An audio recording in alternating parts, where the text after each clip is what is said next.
Providing insights to help you grow your business, improve yourself, and add value to those around you. You're listening to the Success is a Choice podcast, where you get a peek into the lives of industry leaders as they share their stories with you.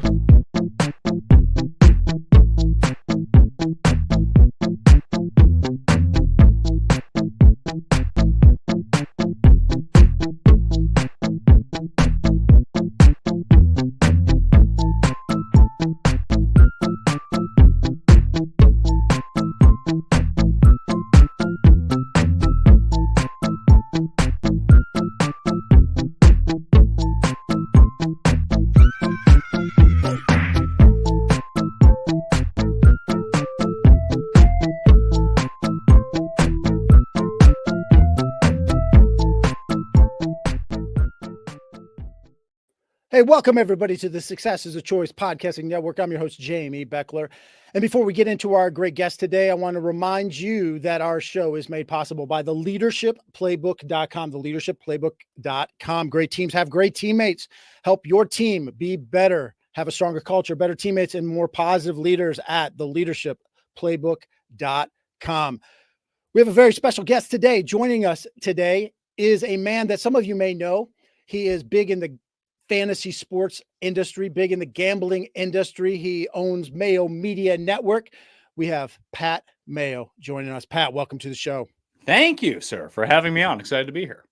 Well, awesome. We've had some people that know gambling. We have some people that know fantasy sports, but you're kind of this guy that's taken the gambling aspect, the business aspect, and the entertainment aspect and molded it all into one. Like you don't have the greatest picks in the world. So if right now, if someone's watching this or listening to this and they're like, I'm going to listen to this episode and I'm going to learn how to print money, this probably isn't the episode for you. But you also have a keen sense of business and a keen sense of the entertainment.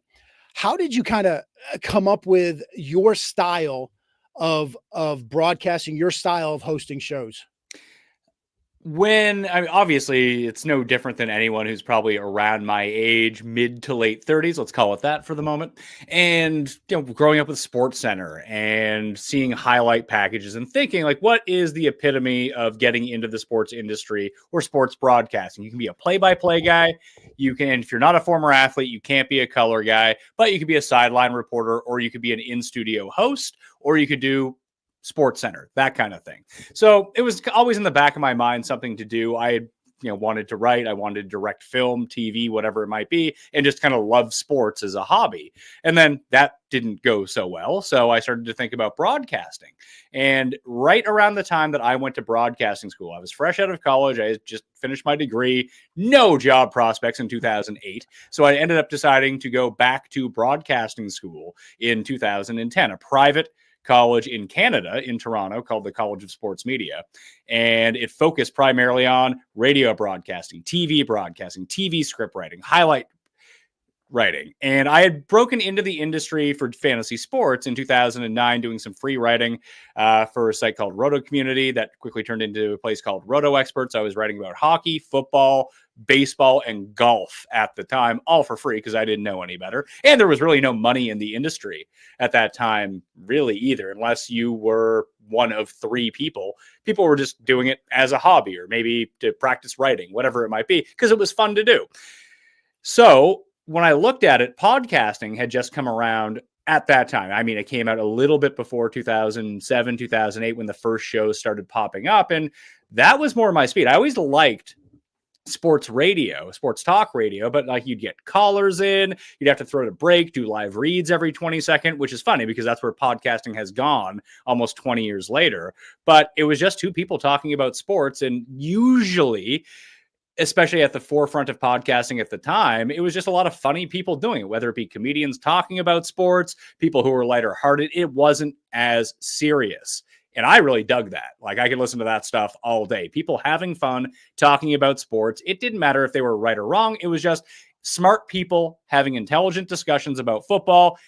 And whether it be about gambling, fantasy sports, whatever it might be, like that's a fun hook to get people in. Like people watch my show who don't gamble, who don't play fantasy sports, because that's not really the main crux of what's going on. People like the camaraderie, people like the comedy, they like the entertainment value. So in a industry full of very sharp people, I don't want to say, I mean, I'm not completely dull, I'm not unsharp, but there are very sharp people out here running advanced algorithms and projection models. Now, I have sites that I co-own that I can push people to that do those things for you. But as an individual, I'm here to market. I'm here to make content, to make efficient content and do all of that. So I started a podcast in 2010 and I really stopped listening to podcasts in my own industry. Like I don't listen to other sports betting podcasts or fantasy podcasts if they're giving out picks. One, you don't want to be tainted by what someone else's opinion, because inherently that will seep in to what your analysis might be.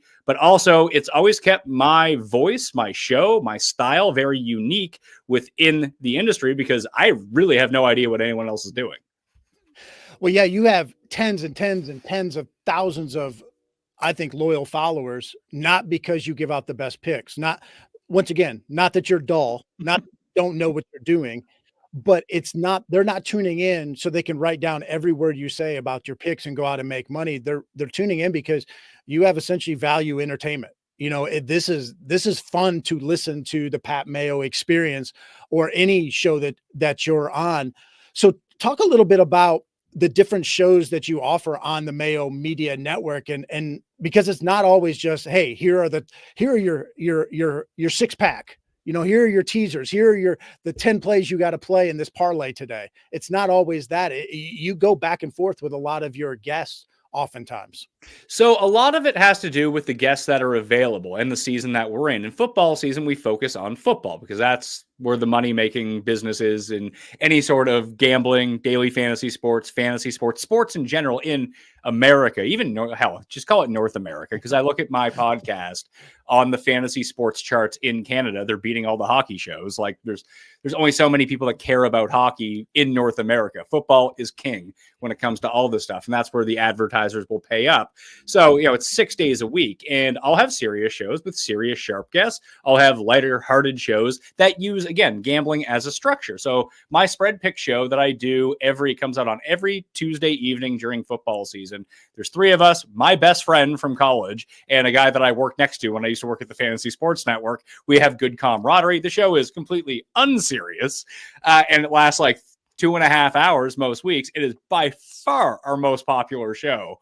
And, you know, we run awards off of it. We do a ton of stuff during the off season just because people like the 3 of us talking. We've had spin-off shows with that. The whole thing is that the gambling aspect, we go game by game. Here's the spread. Here's the total. Here's who we're picking and talk about the game. It's not like there's no football content in it, but that's really just a structure for the 3 of us to get together and have a show. There's no, I mean, that's the template and that's the only template. Here are the 16 games that we're talking about. Go for 2.5 hours. And we've been doing the show long enough now that we know the beats that we can hit when we need to stop, when we need to push, everything like that. But that's what people tune into for that show. And Jeff and I, who's on that show every Monday during golf season, we do the golf betting show where we go through the board, argue about what happened last week, argue about our picks. Again, we're friends. We're both in the industry. We've been doing the show. This is our 10th year going into it of that show, video version and audio version that, again, people just like to hang out with us and hear us talk about golf. But I'll have sharper people on throughout the course of the week and structure shows around them, be it DraftKings picks, daily fantasy picks, prop bets, things like that are more actionable than anything else. And it relies less on the entertainment aspect and more on the info side of it. I mean, the best guests are ones that are going to have great information and be wildly entertaining. However, especially in this industry, as I assume in your industry or anyone's media industry, those people are unicorns. Generally, you have boring people who are super sharp that are hard to listen to but have great info, or people who don't really know all that much, but you could listen to them talk for hours. Those are really your 2 camps that you get into. Well, we want to talk to you because you're really savvy when it comes to the business side of it. But before we get into that, a lot of times people think about gambling as degenerate gamblers. Oh, this Pat Mayo, he talks about gambling, so he must be a degenerate gambler. And when we had on Adam Levitan on the show earlier, you know, he talked about some of the bets that he's done, you know, where he went against a tennis pro and the tennis pro had to use a frying pan. and they bet a lot of money on that tennis match. Have you done some crazy bets as a quote unquote gambling degenerate? My words, not yours. Not really, because I've always, like, even when it comes to there are people that play, I mean, hundreds of thousands of dollars every daily fantasy slate, or put in $50,000 per bet. I'm not one of those people. Like, I would never, and I'll like full transparency on the show. I think that's always been something that people like about my network, is I'm not going to sit here and tell you I'm a professional gambler. I am not. I am probably a lifetime loser when it comes to gambling, like 99% of people, by the way. And that's why we focus on the entertainment part of it, because most people like to bet for entertainment. They're people who delude themselves into thinking this is a career, is not. So really, I mean, Levitan, I remember following that along, and they did one. They did like an Olympics one time too. That was pretty cool. I've never done anything crazy like that in terms of bets. Like, every extra cent that I've always had, I've either put away into investments for my family or back into the company. Like, weirdly enough, that's where I gamble the most money, is within, like, we've tried out shows where I've lost money on them because I wanted to try them out and put the risk in that way. I've always thought it'd be better, even though I talk about sports betting and, betting on entertainment, betting on the Oscars, betting on elections, that most of my money and inherent risk goes actually back into my business. Well, I don't know how the ratings were, but one of my favorite series of episodes or series of shows that you've had, and it's really the only ones my wife will listen to, is when you did the best comedy sitcom. You had a bracket, and people got to vote on Twitter. Where did that idea come from, and how did that end up manifesting itself in the ratings? Was that a very did people latch on to those shows? No, anything I do off brand, unless I continuously come back to it, will inherently do worse than things that people are used to. So the bracket did fine. It wasn't my lowest rated show of the year. It was most definitely not my highest rated show of the year, but people really seemed to like it. The people that watched one of them stuck around for all 7 episodes, which is really nice. And I've always wanted to do, like, I used to do Fantasy Bachelor. We used to do Bachelor recaps, the challenge recaps. Like, I have a larger female audience. I mean, it's not just the good looks, but it's the fact that I used to talk about reality TV 7 years ago for 3 years, that I have a larger female audience. So, most people in my space, which have 99.9% male audience, mine's like 90-10, which is gigantic in our space, especially when you start talking to advertisers about it. But those sorts of things cast a wider net out into the world. So, well, they might not do well versus my regular shows amongst the people that regularly watch my show. You mentioned your wife can consume those shows. And I've always geared my content, at least for some points during the year, to those sorts of things that cast a wider net out into the population to make my show more broad. So if I can get, let's say, 10,000 new people watching or listening to my show, can I retain 5% of those people? If the answer is yes, I think that the show was worth it. Well, I really enjoyed listening to it as well, because I like to hear different dialogue or different conversations.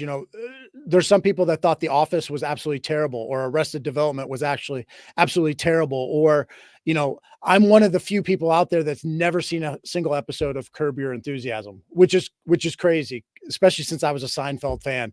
But listening to people go back and forth, I like listening to that, not just the banter, but why they think something is better than something else and where their thought process is. Well, and it's a perfect foil for my show too, because there is no right answer. I mean, I would tell you that there's a right answer, but this is all subjectivity that we're talking about now. So that's the thing. Like, when you can argue something that has such low stakes, like even like when we're arguing about a spread, and I'm arguing with it about someone, no, I like +3.5. No, I like -3.5. There could be real stakes on that for me, for that person, or someone who was just tuning into the show being like, I'm going to bet $1,000 because that guy convinced me. Well, it turns out he was wrong. The other guy was right. When you're arguing Seinfeld versus Friends, where, well, we all know Seinfeld is the correct answer, someone could argue Friends and you might agree with them. There's no real stakes on the line, yet people take it very seriously. So it's great for engagement in that sense. Well, there are insane people out there that do think Friends is the best ever, but there are, some people in our family, we're going to disagree with them on things, and they're just insane. We just got to live with it.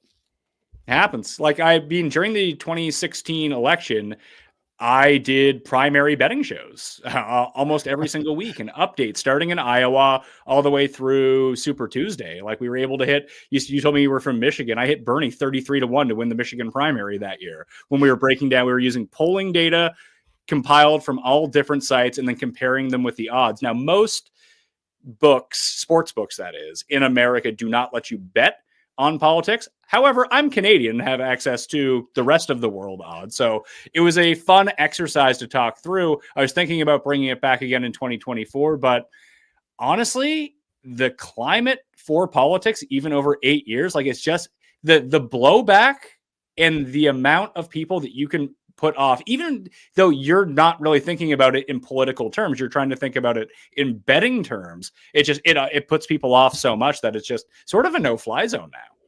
Yeah, it's really tribalistic. And in sports, it's very similar to some sports, especially in the college game, college football. Children's football, as I like to call it. Yeah, but the college children's football, hey, well, I bet for Alabama. Well, why do you hate this other team? Well, I don't hate them. I'm just using my head.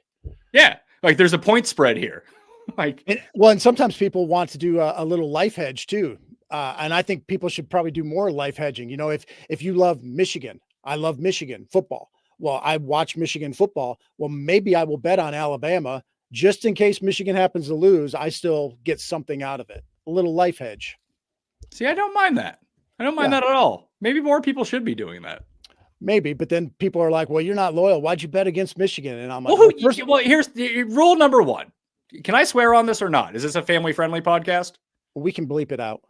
You know what? I don't need to. I should have asked beforehand, because when I used to do live TV there's a lot of swearing on my show, by the way. It's rated explicit, but I used to do a ton of live TV as well, where you can't swear. It is a switch that you can turn on and off when you are a broadcaster. All I would say is don't worry about there are people you should listen to, and feedback is important, but most people don't have a clue about your business, about anything like that. You're better off just not listening to them. Well, and I don't spend their money. They don't need to spend my money, but I don't like my team any less just because I'm being smart about something. And at the end of the day, I know Nick Saban has retired a little while ago, but at the end of the day, I'm plus in my bank account, not betting against Nick Saban as a general rule of thumb. There's some rules of thumbs that I think we can all agree on when it comes to gambling, that you'll be better off at the end of the day. I would tend to agree. Yeah. So with that, we got people listening to this that maybe have never gambled before, but they've seen all the advertisements. They've seen Jamie Foxx, they've seen Kevin Hart, they've seen whatever. It's inundated when they're watching sports, especially. Do you have one or two really good nuggets of advice for like a first-time gambler or somebody that's going to get into either gambling or fantasy sports for the first time? I would recommend using code Mayo wherever you can, because then I'll get money from it. That's always number one. If you really want to go hardcore like Jamie Foxx in that commercial where he's playing blackjack from a funeral, then go nuts. I would just say, listen, it's the same advice that everyone gives. You're not going to win. Straight up, you're not. And most people, I think, know that. The people that get themselves into real problems are the people that don't quite realize that. You might win. Though, like when I said at the beginning of the golf season, like I paid off half my wedding by hitting Danny Willett to win the Masters at 150 to 1. That was a once in a lifetime great bet, and it really worked out for me. So I guess technically I'm probably never going to be down in golf betting just because that hit and I won $15,000 in one weekend when Jordan Spieth imploded in 2016. But if you can just break even, like this is supposed to be fun. So the way I would think about it is if sports betting is something you want to get into, you need to be careful. Some people have very addictive personalities, and it's no different when you have money on an app as it is why they turn your money into chips at a casino. It loses its inherent value. If you had to go up to someone and give them $100 to make a bet, well, you would see the $100 bill in your hand and you would think about it.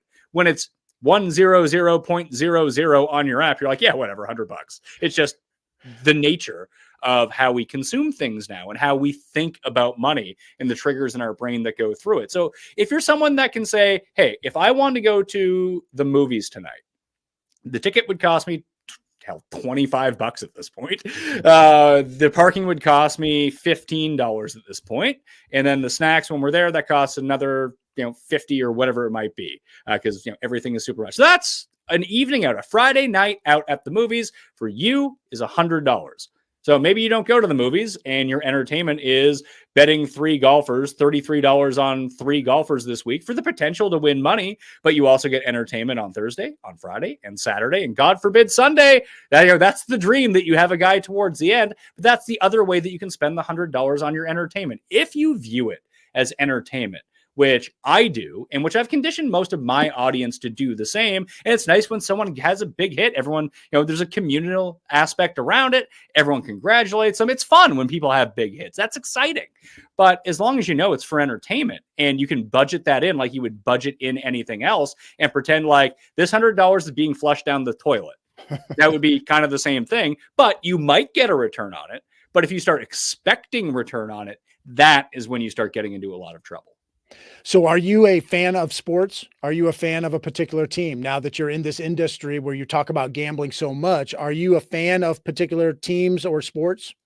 Still a fan. I mean, no, for one thing. No. I mean, I'm from a place that didn't have any professional teams, so I never really had any allegiances. And once you start working in sports, you don't care anymore. You especially in gambling, you root for who you bet on. That's the team that you want to see win. But I don't really bet on basketball. And I've been a Raptors fan since their inception in 1995. I went to a finals game where the year that they won in 2019 when I was living in Toronto. Cost me a pretty penny on that one, but it was pretty cool to go see a finals game. It was the game where Durant got hurt, weirdly enough. And then the Raptors ended up winning, and then they won the title. So it was, great news to go to that parade. But really, it's just the Raptors. I still like the Blue Jays a ton, but I don't cover baseball anymore. When I covered baseball, I didn't care. And now that I've stopped doing it, I can just kind of casually root for it. So I don't cover basketball. I can casually root for it. If it's sort of out of sight, out of mind, like basketball and baseball are hobbies for me, or just something I can pay attention to entertainment wise, I can have a team that I can root for. It's not to say that you can't have a team when you work in a certain industry, but in football, like I never really had a team to begin with. So it's not like I just randomly picked one once I started covering it. Not the Argonauts? No, nothing to do with the CFL. Like, I don't like college football because it's kids football. I don't like the CFL because it's minor league football. I want to see the best play the best. No, but you're all about the USFL and XFL. I am when it comes to props because that's an exploitable market. Once again, gambling. That's fun. Yeah, it's fun and it's to a degree business. It gives you something else to talk about. Well, it does. I mean, there's a product I can sell to go along with that. I've never watched a second of the XFL or USFL, despite having the highest return on investment of any bets I've ever made. I used to tell people all the time that when I bet on golf, I don't even know what some of these golfers look like. I could not pick them out in a lineup, but I know what their stats are. I know how they are as a putter or a driver or whatever. I know their stats. I don't know at all what they look like or where they grew up, that kind of stuff, but I know the things that are relevant. Well, it's funny you mentioned that because, I mean, one of the best bettors I know is a WNBA bettor. He's never watched the WNBA before, but he runs a model projecting everything out. And because, I mean, that's why the USFL and XFL were so profitable, because no one is paying attention.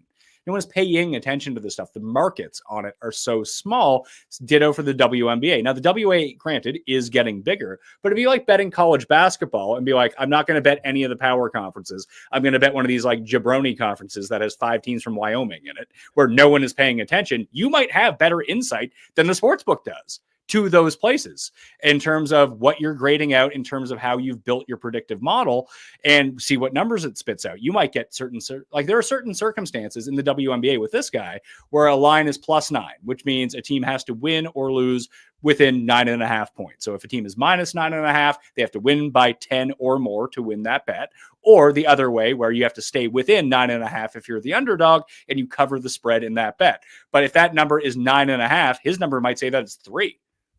And that's a 6-point difference. That's a huge difference in a betting market, only because no one's really paying attention. Like the NFL is by far the sharpest market in the world, or at least in North America. Like those lines are uber efficient, especially when you get to Sunday morning. Like the lines have been beat into place of where they should be. With other sports, smaller sports, that's just simply not the case. And that's where you can really make your money. And maybe taking all of your emotion out of it, not knowing what people look like, only knowing them by the number on their back, the stats that they have, and then you're running your model on it to spit out what it should say. mean, that's how professionals make their money. It's not like guys have a super keen sense of what's happening in football. That's why they win. No, these people have built themselves models, predictive models, and a point and a half is worth tens of thousands of dollars to them.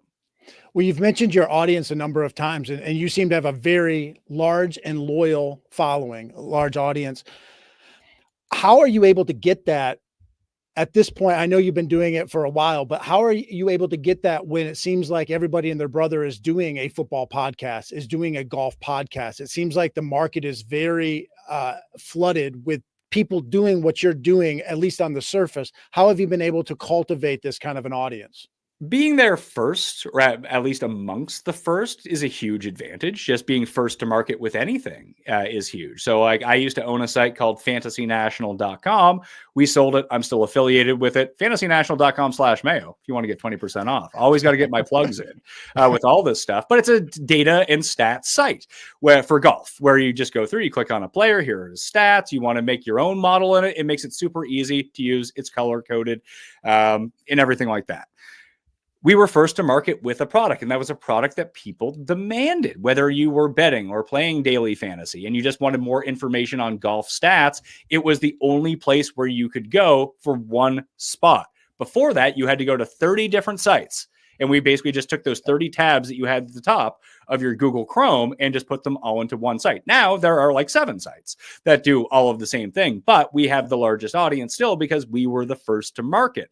My podcast, we were one of the first people to do a golf betting podcast and video show on YouTube in 2013, 2014. So we got to have a 2-year head start on a lot of people. And when you look at who the biggest ones are currently, it's basically the same 3 shows that existed back then because we had such an inherent advantage on the rest of the market. Now, it has become far more competitive. That is most definitely true, which I really enjoy because it's forced me not to shift down and press cruise control and take the foot off the pedal. Like I continue to grind year 16 into this for me every single day. Like when you're a business owner, you're not taking time off. Even when you take time off, you're not really taking time off. You're always thinking about an angle, making sure like one of the main reasons you mentioned that sitcom bracket earlier. Why did the sitcom bracket come out? Because I went on vacation for 2 weeks and I needed to have 12 fresh shows for the 12 days that I was gone. And I could record that in advance and make sure that didn't go out of date while I was gone. Great. What are some other things that you've said that, you don't want to get stagnant. You don't want to just press the cruise control button. I've seen you evolve through the years, but someone watching this, listening to this that maybe hasn't watched you or aren't as familiar with you, talk from a business standpoint, how maybe you have evolved through the years and gotten better and better and better and kept, leveling up. So business wise, it was always, so when I went to broadcasting school, the vast majority of people there, because it was in Canada, wanted to be on Hockey Night in Canada or Sports Center talking about the Maple Leafs because this was in Toronto. I'm not from Toronto. So as evidenced by, I call it Toronto instead of Toronto as they do there. But I was fascinated because I wanted to do the same thing. I wanted to host Sports Center. Because I had started a podcast. I'd started this podcast at that point. Literally no one listened to it. It was on like Blog Talk Radio.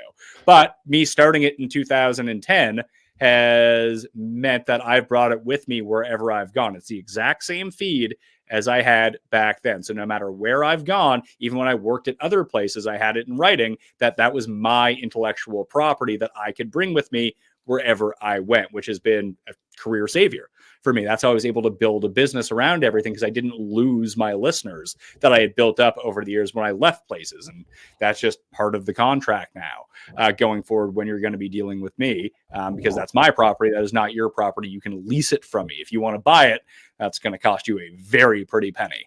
To have that many people just on a feed by themselves. Now, that's kind of beside the point. When I went to broadcasting school, I learned how to do everything. That meant I could green screen myself, do all the graphics, do all the editing, do the camera work all by myself, along with the writing and the hosting. So all the pre-production, all of the actual production, all the post-production, all the marketing, and just learning all this stuff along the way, be it website design. I didn't know anything about that, but at Roto Experts, they flipped me over the keys when I was doing all the video work for them. They're like, because I needed to get the videos out so quickly. So I kind of circumvented the editing process. It used to be 2 editors everything had to go through. I would just start doing stuff and publishing it. Like I was a good enough copy or proofwriter and copywriter and editor at the time that I could get through everything pretty easily, learning what hit in terms of titling. Like they used to have pun titles for all of their like some sort of like catchy grab on their article. And this would be in like 2011. And mine would be week 17 running back rankings. And it turned out that was fantastic SEO in 2012. It's not as good anymore because everyone kind of titles their things that. But instead of having Mark Ingram is going to bust this week at the running back position, just having your title being something that people Googled was a huge advantage for me. And all of a sudden, my readership, because I mean, I also am a writer as well, like went through the roof. And no one could figure out why. I knew why, but no, like everyone else at the website, it's like, what is happening here? Are these fake people coming? It's like, no, I just rigged Google to my advantage and no one was doing that. So just learning by doing, I thought was really huge. So we did that. They got bought out by a place called Anthem Media. They launched the first ever fantasy sports channel 24/7. I was the first employee. I was the main host at that channel, but there was a closet there that no one used. I ended up turning that closet into a video podcast studio. And then all of a sudden my audio podcast, which was still doing really good numbers, came to life. Now you could have it on YouTube. Now it was visual. I put it on TV at the same time. And then in 2016, I had a meeting with Matt Kalish, who's one of the 3 founders of DraftKings. They've been trying to hire me for a while. They came to me in 2015 and tried to get me to move to Boston, but there were visa issues with me at the time. I didn't have my own company or anything like that. I was just a meager employee who did own his own show, so I could bring that with me when I went, but it was just very difficult for me to move to Boston and do my show from there at, what would have been like 4 times what I was making at that point. So it was like, I was very bummed out, like just looking into the visa process, because in 2015, it was very difficult. It was easy for a Canadian broadcaster to say, hey, I'm going to go from Toronto to the local NBC affiliate and be a sports person down there because that's on TV.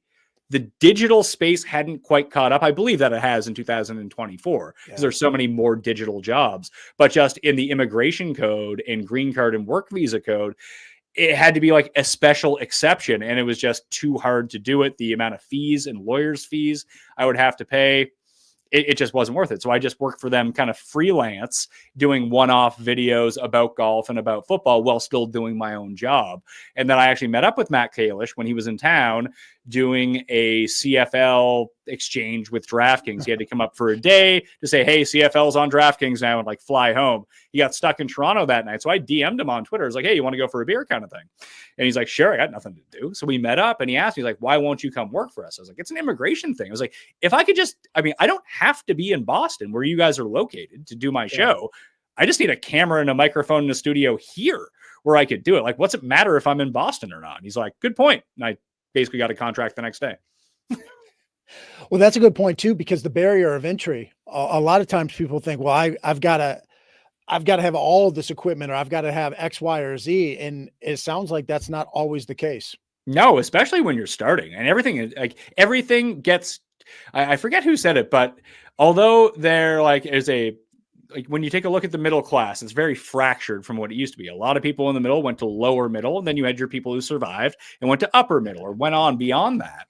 But it's never been a better time to be poor in a weird way, because stuff that you would have thought was the most expensive thing in the world, is no longer super expensive. It's just things like food and housing are super expensive. So not a great time to be poor in that sense. But if you want a 65-inch TV, it's cheaper than ever if you want to go do it. If you want a ring light and a microphone, everyone has a phone. Basically, your iPhone can double as your camera. You can plug a dongle into that. You can have this, this is my home studio setup. This is not my giant studio. This entire setup probably cost me maybe $750, and that's Canadian money. So that'd be like $500 American. You can get away with it. And this is like a pro setup.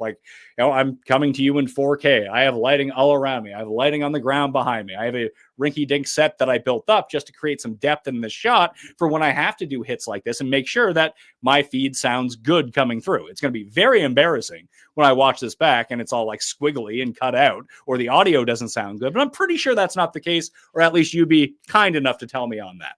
But going through that, but just when I ended up going and getting my own space and equipment in Toronto working for DraftKings, I didn't become a DraftKings employee. It made more sense to create my own corporation, and then have everything funnel through my corporation.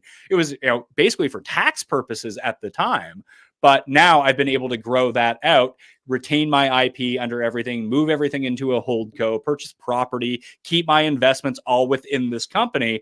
And then I can kind of divvy it up as I see fit, depending on the year, depending on how much money we make. Yeah. And you've gone from being a content creator in like on-air talent, behind the, video talent, to doing all these different things, owning your own business, where it's more than just you're creating content, more than just you're in front of a camera. You're doing all these things. And part of that is made possible because you were doing all these little things when you were young, almost like a lot of coaches watch this, and you can relate as a coach to having to sweep the floors, having to, go recruiting, having to do all these little things, not just the glamorous things that people see on TV, but all these little things. And you were doing that behind the scenes, not so you could become an expert at everything, but so that you knew at least enough. So when you hired an independent contractor, or you hired an intern, or you were looking for someone to do this, you at least knew some of what that job entailed and what you were looking for. 100%. Like my mom she actually didn't end up becoming an accountant until she was in her 30s. So like well after I was born, but she was a bookkeeper.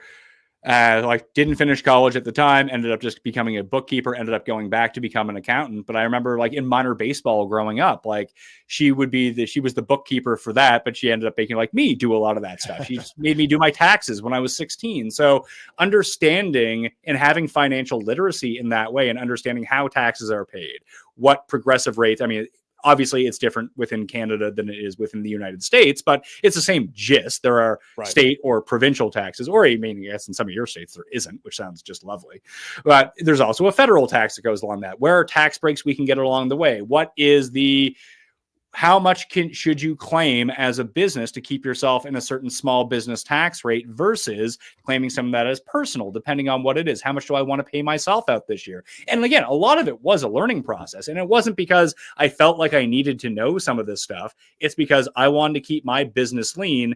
I couldn't on the outset, I couldn't afford to hire a bookkeeper. I had to do the bookkeeping myself. Like payables and receivables still goes through me. If I was a bigger corporation, I would be hiring someone to do all my ad sales for me. I did all my own ad sales for the network in my show for 6 years before I finally just hired a third party that, we just rev split it. I don't have time to do that anymore. But it also wasn't a big enough position within my company to hire someone to do that full time. So in our industry, where I was able to fulfill so many jobs, you keep everything lean. You keep it very profitable because there's not that much overhead because you were able to do so much yourself. The only places where I've ever really spent, I have a very good accountant that I pay well. I have a very good lawyer that I pay well. My wife's a lawyer, not in terms of a corporation or contract, but she kind of beat that into my head early. It's like, just having a good lawyer will save you money in the long term. And it really, I could have gotten screwed out of hundreds of thousands of dollars in terms of IP or stocks that should have been coming my way if I didn't have a lawyer to review my contracts. And when I started a few sites, working out deals with them, I remember at one place, they hired 76 people off the hop. I was one of the founders. I had invested money.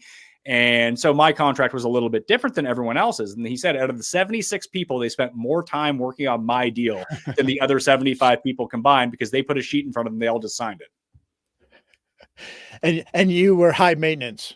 I was, but I wanted to make sure that the deal, I wasn't getting screwed in the deal. And just me reading it, I've read enough contracts at this point now. Like, I get it from their end. Like, I don't do business that way, but I know enough people who do business that way that they might be trying to screw you with some language in there or intentionally leaving stuff out that should be in there, or not necessarily fine print stuff, but buried and, clause 4 or something like that, all the way down the list. That just and you might think that you can read contracts. I can read contracts. I read contracts very well, but paying a professional who actually gets paid to do this does it better than you do. And if I'm not mistaken, you don't have any full-time employees, but you have a number of employees that are independent contractors that are with you, quote unquote, full-time, or that they're your go-to people, I guess is a better way of looking at it. Yeah, and a lot of that just is structuring. Like, you can kind of work it out. Like, in order by law to not be an independent, like to be a full-time employee versus an independent contractor, like you need to have income from multiple sources and work from multiple places. If it was all just coming from me, that would be one thing. But you can kind of work out some deals where they pay the people that you need that you need to pay directly, and then you're working for two people, not one at the same time. But I mean, that's really just my main producer gets different stuff. He also hosts a show for me. But overall, like, I have 7 to 10 editors, production peoples from all around the globe, and they're not full-time people. They work maybe 5 hours a week. Some of them work 2 hours a week. Some of them work 20 hours during a week, and then they don't have work for 3 weeks. So it's very sporadic in this business. Like, I'm going through a big graphical kick right now. I'm revamping all of the graphics on my network. So I've hired a graphics guy, and he's probably going to work 45 hours a week for the next 6 weeks. And I'm going to have to pay him out. Then there's no more work for him once that's done. I've brought him in to work on a project. Once that project is completed, he's not on staff anymore. So it's an easier way for me. I mean, they love it, because being an independent contractor, while the paperwork sucks, is better generally for you for tax purposes. And it just makes everything much easier for me. People submit an invoice, I put it into my accountant, and we can figure it out that way. So you mentioned graphics. You seem to have things figured out, let's say on YouTube. YouTube is a difficult algorithm sometimes for some people. There's a lot of noise out there. I know you mentioned graphics. It makes me think about some of your thumbnails and some of your graphics and things that you have on your shows. Do you have advice for people looking to up their YouTube game a little bit? Is the thumbnail one of the most important things? You mentioned the SEO of the title of stuff.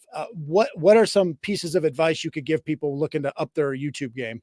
It's difficult really to say, because the YouTube has changed its algorithm so many times. Like, I'm not as good at it now as I used to be, because there's more competition. I haven't quite kept up on what the latest advancements are going to be. I do think thumbnails really help.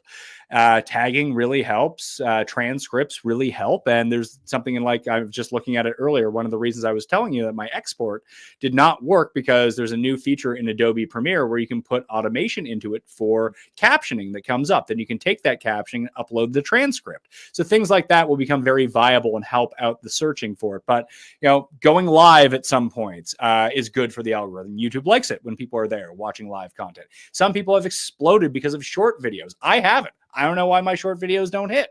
Maybe they need to exist on a separate channel. So that's what 2024 is going to be a lot of with me, is testing out different strategies to re-accelerate the growth. It's not that there's not growth. There is growth, but it used to be, I don't want to say exponential, but we double or triple year over year. And maybe I've just hit the saturation point of where I'm as big as I'm going to be doing what I do right now, and I need to change sponsors, or I need to change event outlets, or change the composition of the show. Maybe I go live for an hour a day and then tag on the hour that I normally do now onto the back end of that, where we can cover more topical things of the day, but plus still have our evergreen content that people have always come to enjoy. Maybe that's a way. Structure it like the Pat McAfee show, which is huge at this point. Maybe to have different content in it, but have that same similar state of structure where people can interact with the show at some point. So there's different things to try out in the coming year, and I'm always pro. That's what excites me about it too. Growing your business is one thing, but the reason that the business exists is because I like doing the content. I like sitting behind a microphone and talking into a camera. I feel like I was born for it. But the only way that actually works and you can make a living off that is to do all of the other things that surround it. Because if you have to have 20 people to support you, you're not going to make any money. It is not feasible for you to do it. I talked to someone the other day who's and this is why being in sports gambling is really good, because all these companies have a ton of money to pay you to market, and they want people coming on.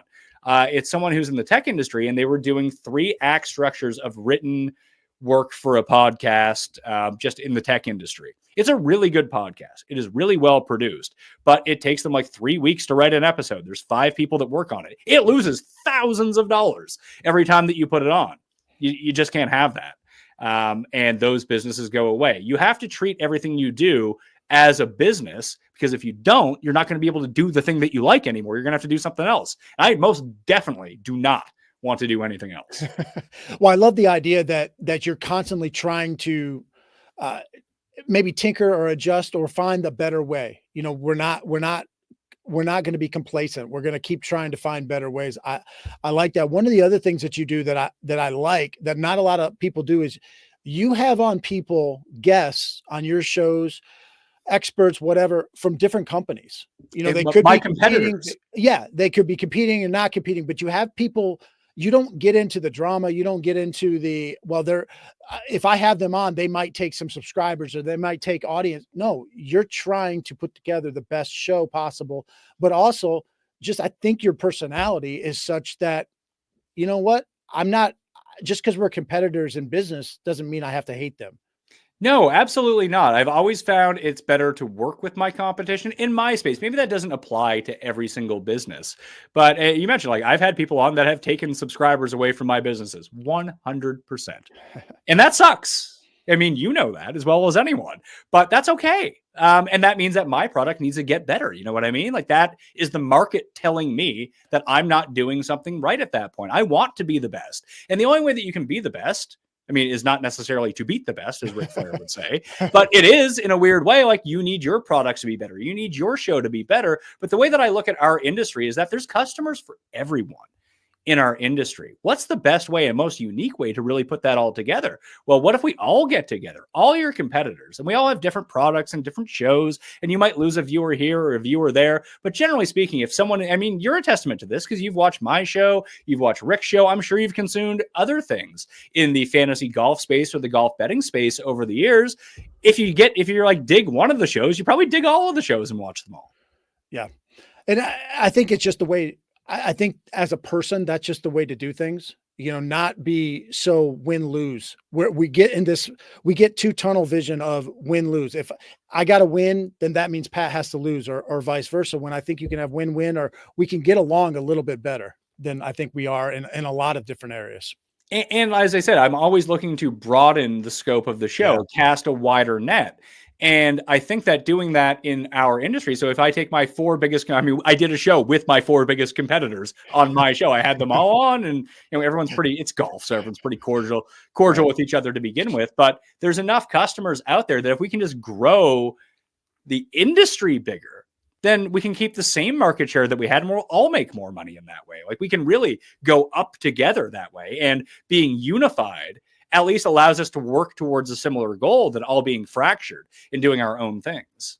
Well, one of my favorite things about you is I don't know if you would classify this as a strength or if you think about this, but I think you have a lot of self-awareness, or I think that you understand other people. You don't always agree with them, and I don't always agree with things that you say. When I listen to you on your show, or when you go on other shows like a Davis Maddox show, or when you're talking things that maybe aren't sports related, I might not always agree, but when I listen to you, I'm like, all right, at least he's probably thought this out, or he's aware of how other people think. He's aware, he understands. And I think that that's a trait that not a lot of people have sometimes. Yeah, I mean, it's a generation that grew up on The Simpsons instead of having their parents watch them, I think. It's a very specific age range where you just, from a very young age, it's just, you think about things in a very meta context in that way. And Mike Leone, I mean, you said you had Dink and Levitan on. Mike Leone works over at Establish the Run as well. And I mean, he wasn't the person who coined it, but he was the first person to really translate it to me in a daily fantasy sense, that we were building lineups together, like on the show, probably 2014. He's like, know that you don't know everything. And once you can accept that fact, it makes things a whole lot easier. Trust people who know things that you don't know, and just don't try to be an expert on everything. Now, you mentioned like doing things with Davis. That is part of that show, is talking about things that you only know like a smidgen of information about, and then having to expand on it and be like, oh, but neither one of us try to pass ourselves off as experts. We're trying to kind of put it as, here, we're 2 people who are semi-informed, but don't really know anything, but people want to hear about these topics. That's sort of the premise of that show. But when you can think that, hey, I am here, Like when I said that I'm not sharp about sports betting, I'm probably better at sports betting than like 99% of people. I probably know more about football than 99% of people.